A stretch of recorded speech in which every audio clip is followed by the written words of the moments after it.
اللہ اللہ اللہ اللہ۔ بسم اللہ الرحمن الرحیم۔ مدینے کی ایک خاتون تھی، نیک تھی، بوڑھی تھی، اس کا بیٹا نوجوان تھا۔ وہ ماں کی نصیحت پہ عمل نہیں کرتا تھا بلکہ اپنے گناہوں کی زندگی میں لگا ہوا تھا۔ ماں اسے سمجھاتی تھی، نصیحت کرتی تھی، مگر وہ ماں باپ کی ایک کان سے سن کے دوسرے کان سے نکال دیتا تھا۔ اللہ کی شان کہ رمضان کا مہینہ آ گیا۔ ایک اس وقت کے بڑے عالم تھے عامر البنانی رحمت اللہ علیہ۔ وہ مدینہ طیبہ آئے، لوگوں نے ان سے درخواست کی کہ آپ وعظ فرمائیے۔ وہ بڑا مؤثر وعظ کیا کرتے تھے۔ انہوں نے توبہ کے عنوان پہ وعظ کیا اور اس نوجوان نے بھی ان کا وعظ سن لیا۔ جب گھر آیا اب اس کی حالت بدلی ہوئی تھی۔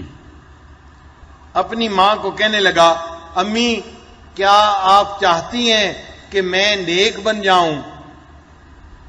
ماں نے کہا، بیٹا میں چاہتی ہوں کہ تو نیک بن جائے۔ کہنے لگا کہ آج میں نے توبہ کی نیت تو کر لی ہے، لیکن مجھے بخار محسوس ہو رہا ہے اور مجھے لگتا ہے کہ میری عمر لمبی نہیں ہے، میں جلدی فوت ہو جاؤں گا۔ اب وہ بچہ بیمار ہو گیا۔ ماں نے اس کا علاج معالجہ کیا مگر بیماری بڑھتی گئی، مرض بڑھتی گئی۔ جوں جوں دوائی کی جاتی، مرض اور بڑھ جاتی اور بڑھ جاتی۔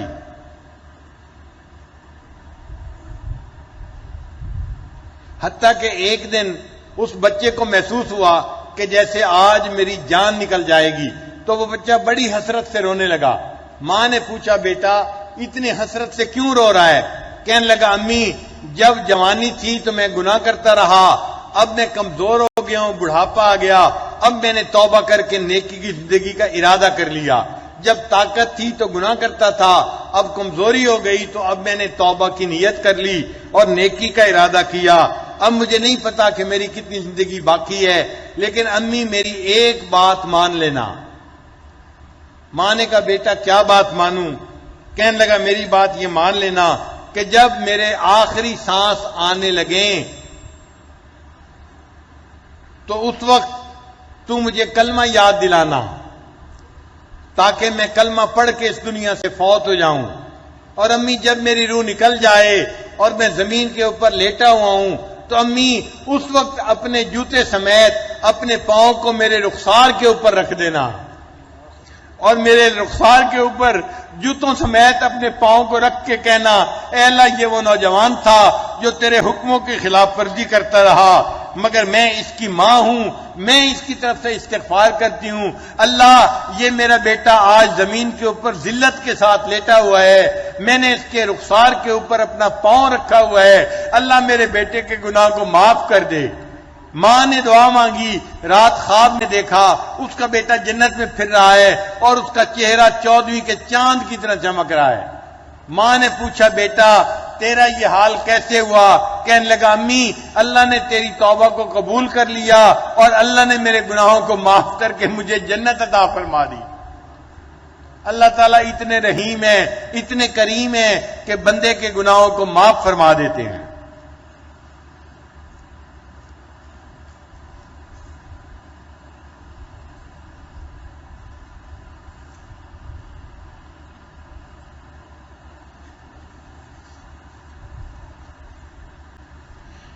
توبہ سے متعلق ایک اور عجیب واقعہ ذرا سن لیجئے۔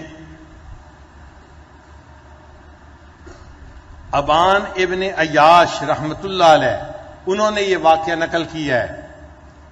وہ فرماتے ہیں کہ کنت عند انس رضی اللہ تعالیٰ عنہ فی البصرہ، میں بصرہ میں حضرت انس رضی اللہ عنہ کی مجلس میں تھا۔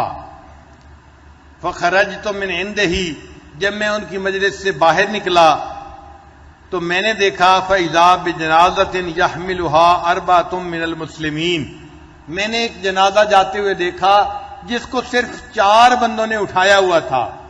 عام طور پر کیسا ہی کمزور بندہ کیوں نہ ہو، جنازے میں 10-20 لوگ 40-50 لوگ ہوتے ہیں، یہ ایسا جنازہ تھا جس کو صرف 4 بندے اٹھا کے لے جا رہے تھے۔ اللہ اکبر. وہ فرماتے ہیں جنازۃ لا یحملها الا اربعۃ، ایک جنازہ جس کو صرف 4 بندوں نے اٹھایا ہوا تھا اور وہ اس کو قبرستان کی طرف لے کے جا رہے تھے. یقول فتبعتها وقلت، میں نے ان کی پیروی کی، یعنی جنازے کے پیچھے چلنے لگا اور میں نے دل میں کہا واللہ لاتبعن هذه الجنازۃ، اللہ کی قسم میں اس جنازے کے پیچھے ضرور چلوں گا. جنازۃ ما يحملها الا اربعۃ ولا يتبعها احد، جو جنازہ جس کو 4 بندے لے جا رہے ہیں اور اس جنازے کے پیچھے چلنے والا کوئی ہے ہی نہیں، میں اس کے پیچھے قبرستان تک چلتا ہوں اور جنازے کے پیچھے جانے کی سعادت پاتا ہوں. وہ کہتے ہیں کہ فدفناها، کہ جب قبرستان میں گئے اور 4 بندوں نے اس میت کو دفن کر دیا. وبعد الدفن قلت لهم، دفن کے بعد میں نے ان 4 بندوں کو کہا سبحان اللہ، اللہ پاک ہے. ما شان هذه الجنازۃ، اس جنازے کا کیا حال ہے، ذرا تم مجھے بتاؤ تو صحیح صورتحال کیا ہے کہ صرف 4 بندے جنازے کو لائے اور اس کو انہوں نے دفن کر دیا. فقال الرجال، وہ 4 بندے کہنے لگے سل هذه المرأة التي استاجرتنا، اس عورت سے پوچھو جس نے ہمیں مزدوری کے اوپر یہ جنازہ لانے کے لیے چن لیا، سلیکٹ کر لیا. اس کا مطلب وہ 4 بھی مزدور تھے جو جنازہ اٹھا کے لائے تھے اور انہوں نے جنازے کو دفن کیا تھا. کوئی پڑوسی، کوئی رشتہ دار اس بندے کو دفن کرنے والا نہیں تھا. یہ مزدور تھے جو جنازے کو اٹھا کے لائے تھے اور انہوں نے قبرستان میں جنازہ پہنچایا اور اس کو دفن کیا. وہ کہتے ہیں کہ یہ سن کے میں اور حیران ہوا. اربعۃ کلهم مستاجرین، وہ 4 کے 4 مزدور تھے جو اجرت لے کر جنازے کو لائے تھے اور انہوں نے اس کو دفن کیا تھا. وہ کہتے ہیں یہ کہنے کے بعد میں ان بندوں کے ساتھ واپس آیا، وہ اس عورت کے گھر تک مجھے لے کر آئے. میں نے اس عورت کا دروازہ کھٹکھٹایا اور کہا یا امت اللہ، اے اللہ کی بندی، اخبرینی ان شان هذه الجنازۃ، مجھے ذرا اس جنازے کی حقیقت تو بتانا، کیا بات ہے، اس کے ساتھ کوئی بھائی نہیں، کوئی رشتہ دار نہیں، کوئی پڑوسی نہیں، کوئی محلے والا نہیں، 4 بندے اور وہ بھی مزدور تھے جنہوں نے اس کو جنازہ کو جو ہے وہ قبرستان میں پہنچایا اور اس کو دفن کر کے واپس آ گئے. حقیقت حال کیا ہے، معاملہ کیا ہے؟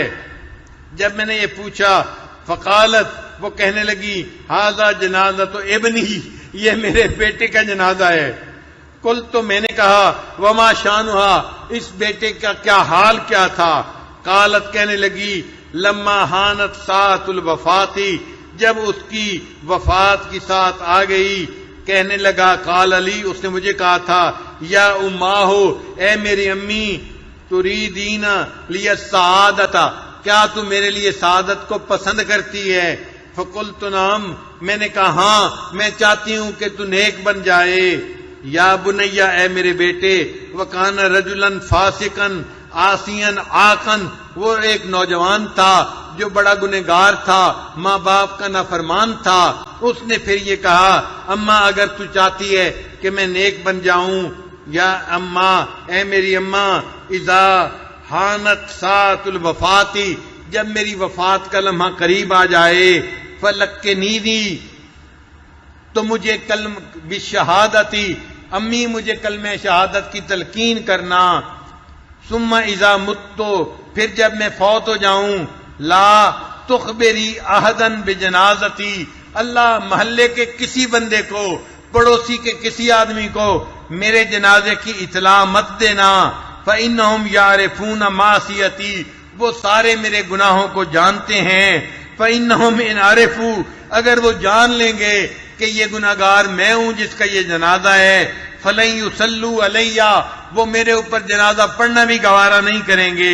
ولیکن ارفعی یدیک الی اللہ، اللہ بس میرے جنازے کو تیار کر کے تو اپنے ہاتھ اللہ کے سامنے اٹھا دینا، اور کولی، اور یہ کہنا اللہم، اے میرے اللہ، انی قد امسیت راضیۃ عنہ، اے اللہ میں اس بیٹے سے راضی ہو گئی ہوں. فرد ان ہو، اے اللہ تو بھی اس سے راضی ہو جا۔ اللہم انی قد امسیت راضیتا عنہ فرد ان ہو، اے اللہ میں بیٹے سے راضی ہو گئی ہوں، اے اللہ تو بھی میرے بیٹے سے راضی ہو جا۔ ثم ضحکت المرأۃ، پھر وہ عورت ہنسنے لگ گئی۔ وہ بندہ کہتا ہے کہ میں نے اس سے پوچھا ابان، فقال لها ابان ابن عیاش، ابان ابن عیاش نے اسے کہا ما یضحکک یا امۃ اللہ، اے اللہ کی بندی تو کیوں ہنس رہی ہے؟